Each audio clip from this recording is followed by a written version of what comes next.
ठहरो पुत्र।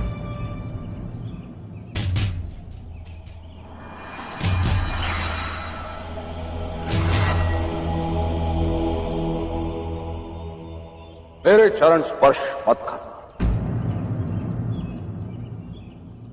मैं तुम्हें आशीर्वाद नहीं दे पाऊंगा।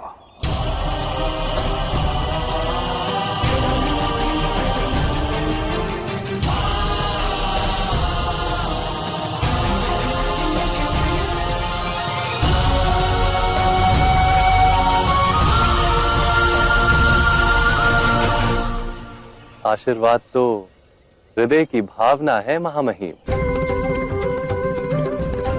जलाशय में हाथ डुबोने वाले को जल प्राप्त हो ही जाता है। जलाशय चुनाव नहीं करता।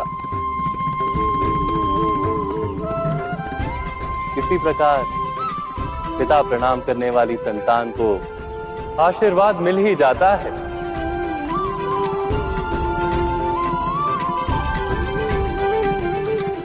सूखे हुए जलाशय से जल प्राप्त नहीं होता वासुदेव। इस अधर्म को देखकर मेरा हृदय भी सूख गया है।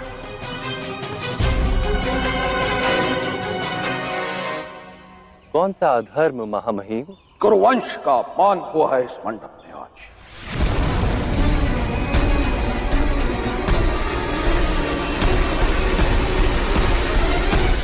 वाग्दत्ता कन्या का विवाह किसी अन्य के साथ नहीं हो सकता वासुदेव।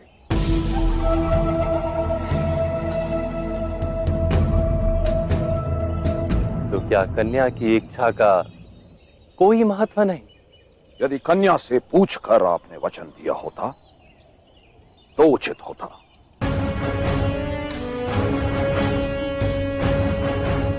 किंतु इस प्रकार परंपरा को तोड़ना उचित नहीं।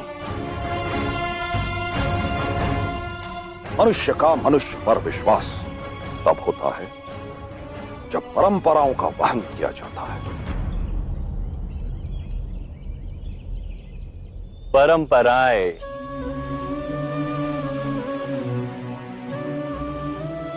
परंपराएं आम के फल की भांति होती है। जन्म के समय सबको कड़वा लगता है, कुछ समय बाद खट्टा स्वाद देता है। जिसे खटाई प्रिय हो वो उसका स्वीकार कर लेता है और फिर कुछ समय पश्चात वो मधुर लगने लगता है, सबका प्रिय बन जाता है।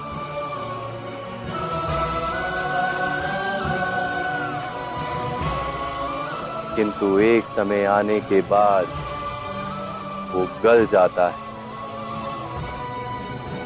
उसमें से दुर्गंध आने लगती है महामहिम।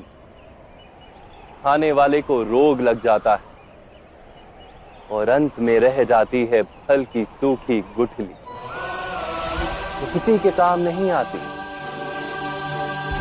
मुझे परंपराओं से विरोध नहीं है महामहिम, किंतु परंपराएं जब शोषण का कारण बन जाएं, सुख के बदले दुख देने लगे, तो उस परंपरा को भूमि में गाड़कर नई परंपरा को जन्म देना ही होता है। कौन सी परंपरा सड़ी गली है, ये कौन निश्चित करता है? आप वासुदेव?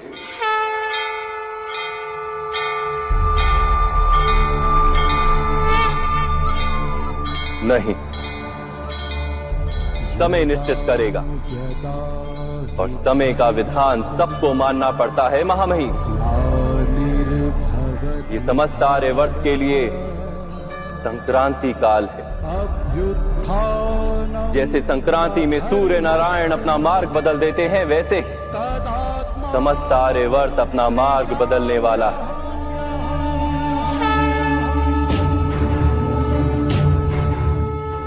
पुरानी परंपराएं टूटेंगी, पुराने साम्राज्य ध्वस्त होंगे,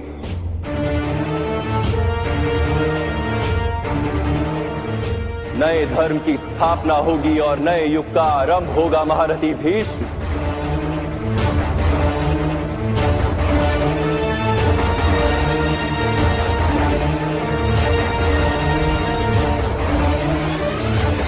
समय के चक्र में आप किस पक्ष में होंगे, इसका निर्णय आपको करना होगा।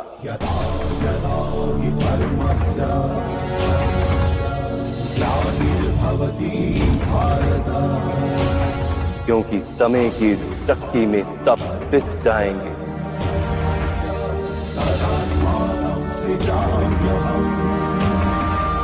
अधर्म के मार्ग पर चलने वाले इस परिवर्तन का आरंभ करेंगे और धर्म पर चलने वाले नए युग की स्थापना करेंगे, ये निश्चित है।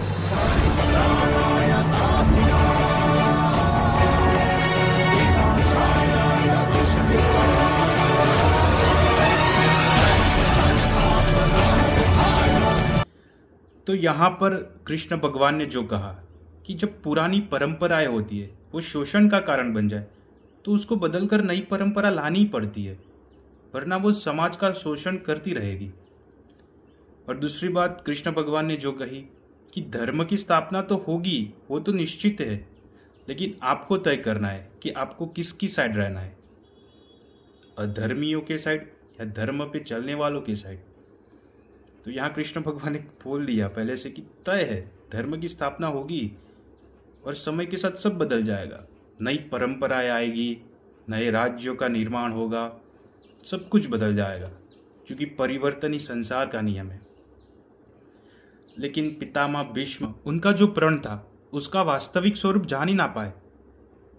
उनका प्रण किसी की रक्षा कर ही ना पा रहा था, वो प्रण से बंध गए थे। उनके प्रण की वजह से वो द्रौपदी की भी रक्षा ना कर पाए, तो फिर ऐसे प्रण का कोई महत्व नहीं रह जाता। इसीलिए कृष्ण भगवान कहते हैं कि आपके प्रण का कोई महत्व ही नहीं था, क्योंकि अगर आपका प्रण किसी की रक्षा ना कर पाए और अधर्म को ज्यादा शक्तिशाली बना दे तो उस प्रण का क्या महत्व।